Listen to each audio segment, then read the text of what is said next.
Abrimos, señoras y señores, la mesa de En Perspectiva en este jueves 25 de mayo de 2017 con los saludos para Antonio Mercader, buen día. Buenos días para todos. Fernando Butazzoni. Muy buenas. Esteban Valenti. Buen día. Y Carlos Ramela. Buen día. Que acaba de hacer su ingreso triunfal en el momento mismo de Sí, los saludos. Seco, además. Tiene el timing perfecto, ¿no? Perfecto. Absolutamente ajustado. Y con paraguas. Con paraguas. ¿Llegaste a mojarte? No. Está pegajoso, pero no es más grave. Vamos al primero de nuestros temas. Con los votos del Frente Amplio y sin apoyo de la oposición, la Comisión de Constitución y Legislación del Senado aprobó un proyecto de ley que deroga el delito de abuso de funciones. La exposición de motivos señala que ese artículo limita severamente la actividad de los administradores y promueve la consideración por la justicia penal de temas que son estrictamente políticos y que merecen el tratamiento de tales. La iniciativa va a ser debatida ahora en el Pleno de la Cámara Alta a principios del mes de junio. El senador nacionalista Luis Alberto Heber pidió el martes que se postergara la votación en comisión y que el tema fuera analizado en el marco de la reforma del Código Penal, que está a estudio de la Cámara de Diputados, pero desde el Frente Amplio se rechazó esa posibilidad. Lo mismo planteó el senador del Partido Independiente, Pablo Mieres, quien consideró que se está dando una mala señal en cuanto al control del poder político. Que corre el riesgo de que la ciudadanía interprete que esta es una manera de generar condiciones más laxas para la gestión pública. Bueno, varios de ustedes querían comentar este tema, empezando con Esteban. No, a mí me parece que Acércate. este es un tema de gran actualidad. En primer lugar, ¿por qué? Porque no se entiende por qué 3 años y medio después aparece vinculado por alguno de los actores a un tema que no tiene nada que ver, porque ni Caloia ni Lorenzo jamás plantearon, pidieron ni reclamaron en ninguna sede una aprobación de un proyecto de este tipo para limitar su proceso judicial. Lo quiero dejar claro porque además lo he hablado con ellos. Entonces, no tiene nada que ver con ese caso. Si influye es por una razón absolutamente fuera de la voluntad de sus actores. Segunda cosa, 3 años y medio después, ¿por qué aparece? Es para mí un misterio. No tanto. Tercero, no están los votos. Para este proyecto no están los votos, porque yo, como periodista, hice hacer una investigación y los 50 votos en diputados no existen, porque suman a menos que haya algunos cambios, algunos procesos de reforma de, digamos, el articulado de la propia ley para cambiar esta parte del Código Penal, que se introduzca en algún momento y eso sí lleve a una consideración diferente. Porque así, anulándolo, es absolutamente negativo. El delito es aberrante, es decir, la redacción es fascista. Es de una, digamos, de una discrecionalidad en manos de los jueces y de los fiscales absoluta y total. Pero el problema también son las oportunidades. Lo tenemos hace 80 años, y ahora que hay un empuje del debate latinoamericano y mundial, pero también uruguayo, sobre el tema de la corrupción, el tema del control de los políticos, etcétera, salgar a discutir este tema no es una buena señal. Absolutamente, en eso coincido. Ahora, me parece que esto recién empieza. ¿Escucharon cómo se preparó Carlos para alargar?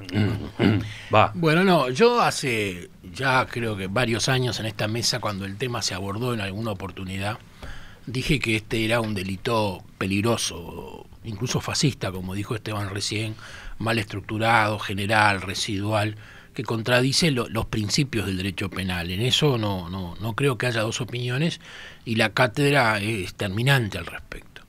El problema pasa porque en este momento, en estas circunstancias, porque yendo a una derogación lisa y llana, cuando lo que correspondería en todo caso es modificar el delito para que pierda sus aristas peligrosas y quede encuadrado dentro de un régimen jurídico sano. ¿Por qué hacerlo cuando estamos justamente tratando las reformas al Código Penal, que es una instancia muy importante para revisar, y y todos los delitos de corrupción, porque hay que tomar en cuenta que hay un debe en la legislación uruguaya sobre delitos de corrupción cuando son cometidas fundamentalmente desde el Estado o de puestos vinculados al Estado. Ahí hay un proyecto del senador Bordaberry presentado hace 2 o 3 años sobre estos temas, sobre estos delitos de corrupción, que ni siquiera fue tratado. O sea, los mismos parlamentarios que son reacios para tratar temas que son necesarios e importantes para darle a la ciudadanía esa garantía y esa transparencia en la gestión pública que es tan necesario, ahora se apuran y contrarreloj salen a votar esto. Yo no digo que este delito no haya que modificarlo de alguna manera para precisarlo, pero no es lo que se está haciendo. Y cuando Esteban dice, no creo que sea por Lorenzo y por Caloia, puede ser que no, más allá de que evidentemente la extinción del delito a ellos le mejora sus perspectivas personales en algún sentido político. Pero creo que fundamentalmente esto está puesto en lo que se viene, no en lo que pasó. O sea, en las investigaciones que están en curso y en los delitos que se pueden haber cometido en temas tan sensibles como ANCAP, Fondes, demás y demás y demás. Esa es tu interpretación. Sí, yo creo que acá lo que se quiere es sacar de la mesa uno de los pocos instrumentos anticorrupción pública que existen, más allá que sea defectuoso y malo, y dejarnos prácticamente a los jueces con mínimas posibilidades, porque habría que llegar a pruebas de situaciones tan específicas y estrictas que sería muy difícil. Ahora, reitero, no digo que el delito no sea peligroso y que no sea malo, pero creo que lo que hay que hacer es modificarlo en el marco de una reforma integral, donde los delitos de corrupción necesarios que hoy no existen sean debidamente legislados. Fernando. Sí, yo creo que es muy peligroso tomar en cuenta elementos coyunturales, circunstanciales y mucho más, si son políticos, para temas vinculados a nada menos que a la codificación de los delitos y las penas, ¿no? En ese sentido, a mí me parece que la opinión que es unánime, como acá han dicho los compañeros, respecto a la aberración jurídica que implica este delito, por el cual además han sido procesados en reiteradas ocasiones jerarcas de la administración, creo que de todos los partidos, o de los 3 partidos mayoritarios, el Blanco, Colorado, Frente Amplio, me parece que debería tenerse en cuenta como una necesidad urgente su eliminación, su derogación, eliminar ese delito. Creo que es muy peligroso decir, bueno, es un delito malo, es una tipificación mala, aberrante, fascista, pero es lo único que tenemos. No, señores, si es mala, es aberrante y es fascista, hay que sacarlo, a mí me parece. Creo que por supuesto que hay que legislar un cuerpo jurídico adecuado para los delitos de corrupción, y hay que buscar los mecanismos adecuados y correctos y que den todas las garantías, pero yo creo que es muy peligroso que se piense en las garantías y en la inocencia, la presunción de inocencia de los imputados, etcétera, en determinadas circunstancias, y en otras circunstancias hacerla del juez, siga, ¿no? Y que, bueno, que pase lo que pase. Se dice que vale más que haya 100 culpables en libertad que un inocente preso. Yo creo que el delito de abuso de funciones, tal como está planteado, ha llevado más de una ocasión al procesamiento de personas que todos sabemos que no tenían responsabilidad penal delictiva alguna. Y el otro elemento que quiero subrayar es que me parece que el tema de la oportunidad política, de la coyuntura, del clima, no debería incidir en quienes legislan a la hora de tomar decisiones de ese tipo, ni para un lado ni para el otro. Dice Gustavo, uno de nuestros oyentes, una y otra vez se intenta este cambio, no hay votos. Digo yo, ¿no sería más positivo presentar una ley bien redactada que atacara el tema de la corrupción y con ella sostener, sí, la derogación? Claro. O sea, nos quejamos, pero una y otra vez resulta que no aportamos alternativas, agrega. Es así. Lo lógico es lo que dice el oyente, que hubiera una ley con normas especiales que atacaran el tema y no un artículo tan genérico como que ha sido descrito por quienes hablaron antes. Yo quiero evocar hoy al exministro de Economía, Enrique Braga, que fue procesado por abuso de funciones, mal procesado, como la propia justicia reconoció finalmente, porque después de muerto fue sobreseído. Fue el blanco de una campaña, fue prácticamente un linchamiento público, La pena de abuso de funciones son 24 meses de prisión. Estuvo los 24 meses en prisión, es decir, se comió la pena completa porque la justicia tardó en definirse y lo sentenció 4 años después. Fue, recordemos, a raíz de su gestión como presidente del Banco Central en el episodio del Banco Pan de Azúcar. Del Banco Pan de Azúcar. Y me da también no sé qué ver cómo gente que en aquella época se sumó con gran entusiasmo al pedido de procesamiento de Braga y instaló una campaña muy, muy dura contra él, que una campaña que finalmente terminó con su muerte prematura, porque él salió de la prisión, vivió 1 o 2 años más y se murió enseguida, ¿no? Y digo, ver gente que en aquel momento con todo entusiasmo enarbolaba este artículo para que a Braga se lo mantuviera preso, y que hoy reconoce las fallas que eso tiene, ¿no? Y lo malo que tienen estas cosas, como se ha dicho aquí, es el manejo político. Es decir, se maneja contra uno o contra otro. Hoy se dice que es para Caloya y Lorenzo. Hoy se dice que puede ser en previsión de los problemas que pueda tener Sendico, que pueda tener algún otro. Siempre va a ser así, pero creo que lo que decía el oyente con su iniciativa es la verdad. Digo, lo que hay que hacer es eliminar este artículo que realmente es muy malo, muy vago, muy ambiguo y puede ser mal usado permanentemente, y crear una ley, un cuerpo de normas que especifique bien qué se entiende por corrupción, que es un tema en el que nos costaría mucho ponernos de acuerdo, porque hay grados de corrupción. Digo, corrupción es desde el funcionario que se lleva el diario todos los días o que no cumple con su deber, no sé, o el que utiliza su función para conseguir clientes para otras cosas, digo, hay grados de corrupción. Algunos países tienen decálogos, tienen normas muy precisas, muy rigurosas, donde no se pueden aceptar regalos, o se pueden aceptar regalos hasta cierto punto, donde no se pueden aceptar invitaciones. Entonces, hay experiencia internacional, de manera que no sería difícil que Uruguay hiciera una ley y la reglamentara con buen criterio, ¿no? Ahora, Esteban. Y yo creo que el tema, la única virtud que tiene es poner arriba de la mesa la discusión sobre mejorar sustancialmente la legislación sobre el tema de la corrupción. Hoy en el mundo, particularmente en América Latina, lo estamos viendo en Brasil, pero lo estamos viendo en Venezuela y efectivamente en muchos lugares, el tema de la corrupción es el principal desafío institucional político que tiene nuestro país. Porque además no se trata de que sigan robando, eso es una parte del problema. El problema es que cuando tú debilitas a ese nivel las defensas sociales, culturales e institucionales frente a la corrupción, frente al delito, lo que viene después es siempre peor, siempre peor. Además viene esa justificación de que siempre pasó y va a seguir pasando. Entonces, yo creo que utilizar esta oportunidad para elaborar una ley en serio, una ley no por el grito de la tribuna, otra cosa importante, es decir, así como tenemos una gran reacción popular en América Latina sobre esos temas, y el tema de la corrupción con un nombre que está arriba de todo, que es Odebrecht, ¿no?, que es el modelo empresarial institucional de toda esta operativa, con miles de millones de dólares que pagaron nuestros países de sobreprecios y de corrupción, que es pagar 3 veces la cosa, no lo voy a decir 3 veces, y es un horror.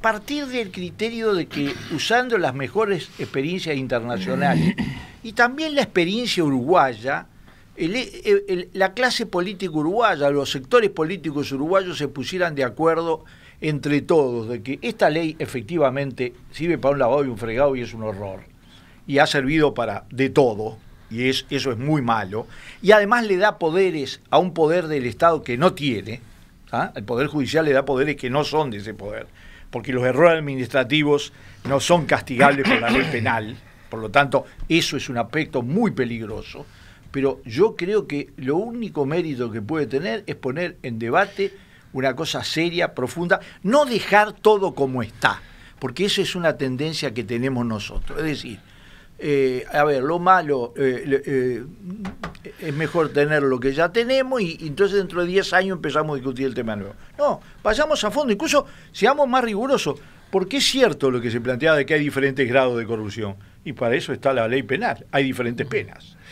Yo creo que lo que decía Fernando en el sentido de que si el delito es aberrante y fascista hay que derogarlo lisa y llanamente y punto y terminar, más allá de que corresponda después ver de hacer otra ley o demás. Yo creo que eso es un enjuiciamiento al sistema político y especialmente a los que están atrás de esta iniciativa que además no siempre estuvieron, porque el que la presentó ahora es Rafael Michelini. Cuando hubo hace 10 o 15 años un proyecto de ley para derogar este delito, Michelini votó en contra, especialmente, no una vez, sino varias. O sea, si el senador... Él ha hecho autocrítica por aquella conducta. Muy valiosa, pero desde otro punto. Ahora, si el senador Michelini hace autocrítica y está convencido que este delito es malo, que en vez de gastar sus 3 o 4 meses en promover la derogación, que gaste los 3 o 4 meses en redactar un artículo sustitutivo. O sea, tiempo de sobra tienen. Estamos hablando de este tema hace 25 años. O sea, si los parlamentarios quieren tomarse, algunos que están muy interesados en este tema, el tema en serio y hacerle un aporte al país y a la ciudadanía, que trabajen, que para eso se les paga, y que redacten un artículo sustitutivo, que no vayan por la fácil que antes dijeron que no y que ahora dicen que sí, deroguemos y punto, porque dejan una puerta abierta peligrosa, porque dan una mala señal en momentos en que de alguna manera la imagen del sistema político es pésimo en la ciudadanía. Entonces, yo entiendo, hay que derogarlo, sí, vamos rápidamente a derogarlo, pero redactemos otro, vamos a juntarnos en un cuarto, 20 días a redactar otro artículo. O vamos a considerar el proyecto del señor Bordaberry, que duerme el sueño de los justos en un cajón hace 2 años, a ver si sacamos algo de ahí que mejore la situación. Pero acá no se hace nada. Acá lo que se hace es el único delito malo, imperfecto que está ahí y que es un riesgo para los compañeros, ese lo derogamos. Y después nos quedamos mirando el cielo y que pase cualquier cosa. Yo entiendo lo que dice Fernando y lo comparto. Es una lástima que tengamos un mal delito. Pero lo que deberían hacer los legisladores interesados en cambiar o sacar este delito del horizonte legal uruguayo es proponer otro, que no lleva 7 años, ni 10, ni 20, ni 15. En 20 días lo pueden, se juntan con los catedráticos de derecho penal y en 20 días proponen un texto sustitutivo. Yo estoy totalmente de acuerdo con lo que dice Carlos. Es más, yo creo que así como Uruguay tiene legislaciones muy avanzadas en otras materias, que son además motivo de análisis, de reflexión y de comentario a nivel mundial, también podría Uruguay estar a la vanguardia mundial en materia de legislación sobre la corrupción. Y creo que eso es tarea no solo de los legisladores, también es tarea de la academia, también es tarea de los propios partidos políticos, no necesariamente de su cuerpo legislativo, de sus parlamentarios. Ahora, yo quiero volver atrás un segundo porque es una cosa, lo digo con toda honestidad, Esteban, me irrita profundamente, y es focalizar el tema de la corrupción en América Latina. La corrupción está presente de manera salvaje en todo el mundo. Hay un caso que está en los últimos meses ha sonado reiteradamente, que es el del presidente de Guinea Ecuatorial. Hay gente que capaz que ni sabe que existe ese país, que se llama Teodoro Obiang. Teodoro Obiang nombró heredero... Lleva años, otra que presidente. Sí, del año vitalicio. 79. Vitalicio. En el año 79 dio un golpe de Estado. Teodoro Obiang, que es un señor ya mayor, nombró a su hijo, que se llama Teodorín Obiang, no es en serio, lo nombró heredero. Y Teodorín Obiang tiene propiedades en España, porque la Guinea Ecuatorial había sido una colonia española, 150 millones de dólares en propiedades mobiliarias, no inmobiliarias en España. ¿Qué quiere decir esto? Que tiene automóviles, helicópteros, aviones, etcétera, solo en España por valor de 150 millones de dólares. Un chico que no sabe hacer nada, que es simplemente el hijo del presidente de Guinea Ecuatorial.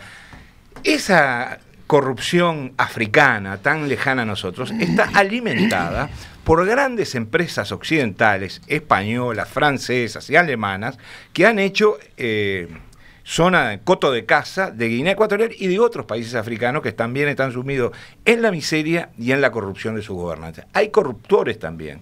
Y esos corruptores, corrupción tiene que haber corrupción. Y esos corruptores no son solo Odebrecht, son otras empresas de gran porte, de gran peso, que muchas veces, con el aval de sus propios gobiernos, colonizan con corrupción países independientes. Entonces, yo estoy de acuerdo que en América Latina la corrupción es un problema muy grave, pero no es solo en América Latina, sí. Es en muchas partes del mundo. Es en Europa, tenemos notorios casos. España. España, Italia, no solo España. Alemania con las automotoras, ni hablemos de Rusia, de la Rusia de Putin o de Medvedev. Es decir, hay un problema de corrupción que es global. Entonces, por eso yo digo, ese problema de corrupción global, de repente Uruguay puede también enviar una señal al mundo, y así como somos una especie de laboratorio para la liberalización del consumo de drogas o para otras cosas, que a mí me parece que está muy bien, también podríamos serlo para establecer un chaleco de fuerza, tolerancia cero, como se hace con el alcohol en el manejo, para la corrupción. Yo estoy de acuerdo totalmente contigo, con un solo detalle. En América Latina lo que más me molesta y me preocupa es que los que están peor son gobiernos que se proclamaron de izquierda. No, digo, hay casos... ¿Hay algún mensaje que llega desde la audiencia que va en esa misma dirección que lo que dice Esteban? Sí, sí. Dice, por ejemplo, Manuel, hay algo peor que un corrupto, aquel que durante 40 años gritó en contra de la corrupción de los demás, pero cuando llega al poder hace lo mismo. Bueno, sí, América Latina es evidente que presenta casos... Estoy de acuerdo con Fernando que la corrupción está extendida en el mundo y que hay muchos países corruptos. Hay otros que no lo son. Digo, yo recordaba hace pocos días lo de Finlandia, apenas se supo, lo de Islandia, apenas se supo que el primer ministro tenía una cuenta en Panamá de $20.000, no mala vida, una cuenta en Panamá. Se produjo una manifestación en el centro y renunció en el acto. En Francia, François Fillon, que era el evidente ganador de la elección, perdió el cargo porque había empleado a su mujer. ¿En cuántos países emplean a su mujer y a sus hijos y no pasa absolutamente nada? Digo, no, lo nombran herederos. Si lo aplicáramos en el Uruguay, en parientes empleados, en el gobierno y demás, si eso fuera motivo, no que digo, habría unos cuantos que saltarían. Pero América Latina ha dado ejemplos muy, muy duros, ¿no? El personaje aquel tirando las bolsas con millones de dólares en un convento, el expresidente de Perú, Alejandro Toledo, rajando por el mundo, escapándose y requerido por la justicia, Bachelet, que era impunible, se encontró con que su hijo estaba envuelto en una estafa de, no sé, de $1.000 millones, no quiero hablar de Nicaragua, donde el señor Ortega se ha quedado y su gente se han quedado con medio país, etcétera, etcétera, etcétera. Venezuela y Brasil. Bueno, Venezuela, Brasil ya, hablar de Brasil es redundante, bueno, Venezuela es... Ni hablemos de México, del narcotráfico. Ni Argentina. De Argentina, es decir que... Por eso no se salva nadie. Damos espectáculos, América Latina se ha encargado de dar unos espectáculos últimamente realmente bochornosos. Rosano de Rivera dice, Chile y Uruguay son los países menos corruptos de América Latina. Y figuran así en Es verdad. Es así. Y para terminar, a ver, más mensajes de la audiencia. Que dice, debería reemplazarse la figura del abuso de funciones por una cuidadosa creación de la protección del arrepentido. Y hay varios que plantean eso, ¿no? ¿Qué pasa en Uruguay? ¿Por qué no se introduce la figura del arrepentido? Y la delación premiada. La delación premiada. Que incluya una real combate a la corrupción, esa es una herramienta clave. Mani Pulite en Italia se armó sobre esa base, y Pentiti, y en Brasil no son solo los fiscales que son unos cará, eso es una parte menor. El problema están las delaciones y los empresarios que denuncian. Premiadas. Odebrecht ahora JB. El hijo de Odebrecht cuenta, relata.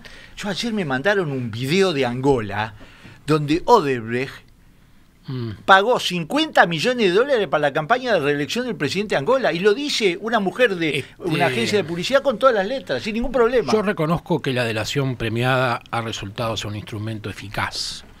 Hay países como Brasil que llegan a eliminar la pena. Argentina tiene una legislación que solo disminuye la pena. Ahora, no se puede negar que desde el punto de vista ético es repugnante. Repugnante. Porque lo que le da es al que se da cuenta primero, al se corruptor. Arrepiente, al corruptor sale a buchonear y ese señor queda libre. Entonces, la verdad que es un instrumento feo de todo punto de vista, más allá que haya sido eficiente. Con un agregado, Carlos, que en muchos casos el sustanciamiento de las pruebas del buchón son muy difíciles. Muy difícil. Entonces termina simplemente enchastrando. Claro, pero el de Odebrecht, ¿qué hicieron? Lo previeron. Los de JBS, ¿qué hicieron? Lo previeron, la buchoneada. Grabaron las conversaciones, Sí, bueno, todo. eso te demuestra lo infame del sistema. Porque es así. Robaban, pero ya tenían preparadas sus salidas y lo el descubrían. repliegue, exactamente.